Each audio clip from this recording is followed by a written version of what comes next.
आज कार्तिक मास के कृष्ण पक्ष की संकष्टी चतुर्थी है और आज के दिन ही करवा चौथ का व्रत भी रखा जाएगा। तो आज की इस वीडियो में आप सुनिए चौथ माता की कथा और भगवान विघ्नहर्ता गणेश की कथा।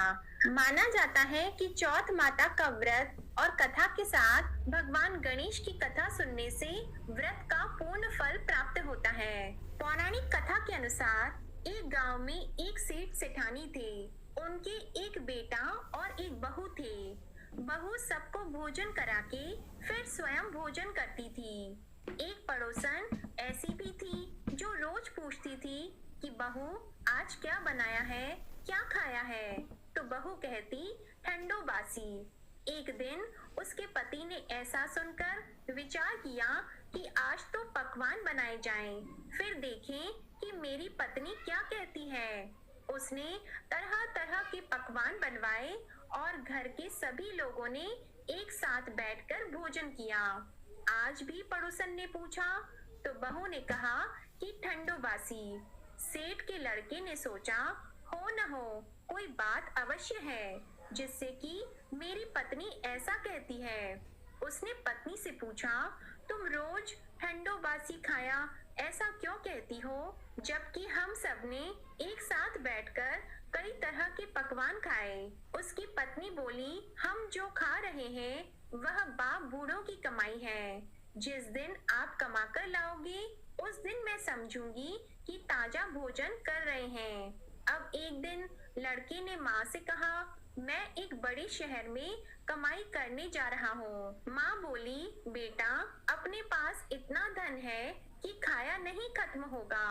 माँ के मना करने पर भी बेटे ने स्वयं कमाने का दृढ़ निश्चय कर लिया और जाते समय पत्नी से कहा मैं जब तक कमाकर बहुत सा धन लेकर न आऊं तुम चूल्हे की आग मत बुझने देना।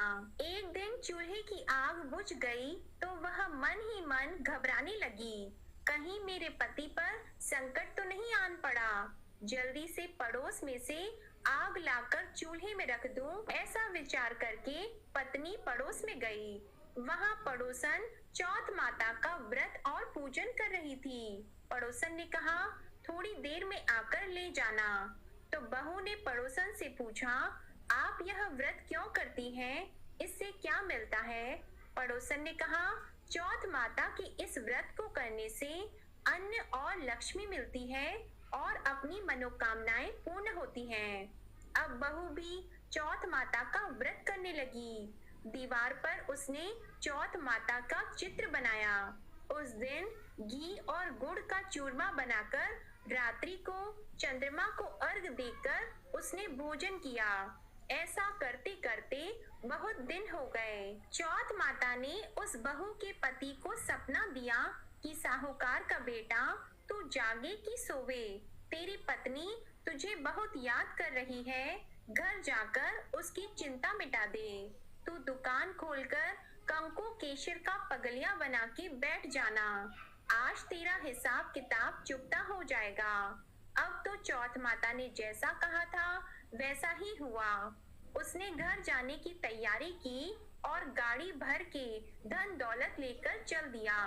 रास्ते में एक बड़ा सा काला नाग फन फैलाए बैठा था और कहने लगा आज तो मैं तुझे डसूंगा, छोड़ूंगा नहीं, आज तेरी आयु पूरी हो गई है। सेठ के लड़के ने कहा आज चौथ माता ने मुझे सपना दिया तो मैं पत्नी से मिलने घर जा रहा हूँ। वहाँ मेरी पत्नी बहुत चिंता कर रही है, मैं उससे मिलकर जरूर आऊंगा, तब तुम मुझे डस लेना।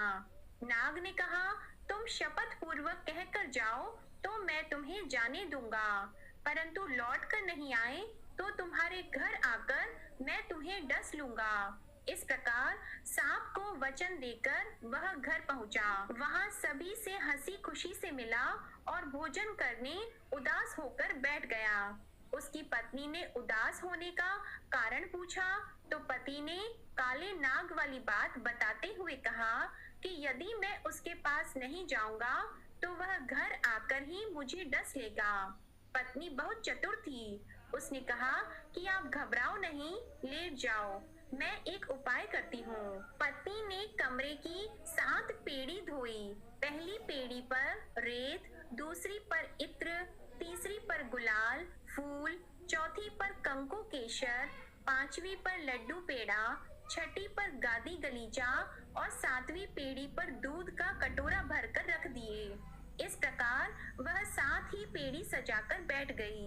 आधी रात होते ही नाग आकर पेड़ी चढ़ने लगा। पहली पेड़ी पर रेत में लौट गया और कहने लगा कि सेठ की बहू ने आराम तो बहुत दिया, पर वचनों से बंध कर आया हूँ, सो डसूंगा अवश्य ही। इसी प्रकार 7 पेड़ियों पर नाग आराम करता हुआ और कहता हुआ कि डसूंगा जरूर। कमरे में जाने ही वाला था कि चौथ माता ने विचार किया कि मैं इसे नहीं बचाऊंगी तो संसार में धर्म कर्म और व्रत पूजन को कौन मानेगा। अब तो गणेश जी, चंद्रमा जी और चौथ माता ने उसे बचाने का विचार किया। चंद्रमा जी ने उजाला किया, चौथ माता ढाल बनी और गणेश जी ने तलवार लेकर नाग को मार दिया और ढाल से ढक दिया। अब बहू भी थकी हारी सो गई। दिन निकला तो लोग बेटे से मिलने आए, परंतु बेटा बहू तो उठे ही नहीं थे। बहुत देर हो गई तो माँ उन्हें उठाने गई। माँ ने 7 पेड़ियों पर जो कुछ देखा तो वो बहुत ही घबराई और बेटा बहू को आवाज लगाई। बेटा बहू उठे तो देखा कि एक ढाल तलवार वहाँ पड़ी है। अब ढाल उठाई तो वही काला नाग मरा हुआ पड़ा है। बेटा बहू ने सोचा कि आज तो धर्म कर्म ही आड़े आए हैं, जो भगवान गणेश जी और चौथ माता ने अपनी रक्षा की। हे चौथ माता, आपने जैसी सेठ के बेटे बहू की रक्षा की, वैसी ही सबकी रक्षा करना। बोलो चौथ माता की जय। भगवान विघ्नहर्ता गणेश की कथा सुने बिना चौथ माता की व्रत की कथा अधूरी मानी जाती है, इसलिए अब आप सुनिए भगवान गणेश की कथा। एक समय की बात है, विष्णु भगवान का विवाह लक्ष्मी जी के साथ निश्चित हो गया। विवाह की तैयारियां होने लगी। सभी देवताओं को निमंत्रण भेजे गए, परंतु गणेश जी को निमंत्रण नहीं दिया। कारण जो भी रहा हो, अब भगवान विष्णु की बारात जाने का समय आ गया। सभी देवता अपनी पत्नियों के साथ विवाह समारोह में आए। उन सब ने देखा कि गणेश जी कहीं दिखाई नहीं दे रहे हैं। तब वे आपस में चर्चा करने लगे कि क्या गणेश जी को नहीं न्योता है या स्वयं गणेश जी ही नहीं आए हैं। सभी को इस बात पर आश्चर्य होने लगा। तभी सबने विचार किया कि विष्णु भगवान से ही इसका कारण पूछा जाए। विष्णु भगवान से पूछने पर उन्होंने कहा कि हमने गणेश जी के पिता भोलेनाथ महादेव को न्योता भेजा है। यदि गणेश जी अपने पिता के साथ आना चाहते हो तो आ जाते, अलग से न्योता देने की कोई आवश्यकता भी नहीं थी। दूसरी बात यह है कि उनको 1.25 मन मूंग, 1.25 मन चावल, 1.25 मन घी और 1.25 मन लड्डू का भोजन दिन भर में चाहिए। यदि गणेश जी नहीं आएंगे तो कोई बात नहीं, दूसरे के घर जाकर इतना सारा खाना पीना अच्छा भी नहीं लगता। इतनी वार्ता कर ही रहे थे कि किसी एक ने सुझाव दिया, आप घर की देखभाल करना। आप तो चूहे पर बैठकर धीरे धीरे चलोगे तो बारात से बहुत पीछे रह जाओगे। यह सुझाव भी सबको पसंद आ गया तो विष्णु भगवान ने भी अपनी सहमति दे दी। होना क्या था, इतने में गणेश जी वहां पहुंचे और उन्हें समझा बुझाकर घर की रखवाली करने बैठा दिया। बारात चल दी। तब नारद जी ने देखा कि गणेश जी तो दरवाजे पर ही बैठे हुए हैं, तो वे गणेश जी के पास गए और रुकने का कारण पूछा। गणेश जी कहने लगे कि विष्णु भगवान ने मेरा बहुत अपमान किया है। नारद जी ने कहा कि आप अपनी मूषक सेना को आगे भेज दें तो वह रास्ता खोद देगी, जिससे उनके वाहन धरती में धंस जाएंगे। तब आपको सम्मान पूर्वक बुलाना ही पड़ेगा। अब तो गणेश जी ने अपनी मूषक सेना जल्दी से आगे भेज दी और सेना ने जमीन पोली कर दी। जब बारात वहां से निकली तो रथों के पहिए धरती में धंस गए। लाख कोशिश करे परंतु पहिए नहीं निकले। सभी ने अपने अपने उपाय किए, परंतु पहिए तो नहीं निकले, बल्कि जगह जगह से टूट गए।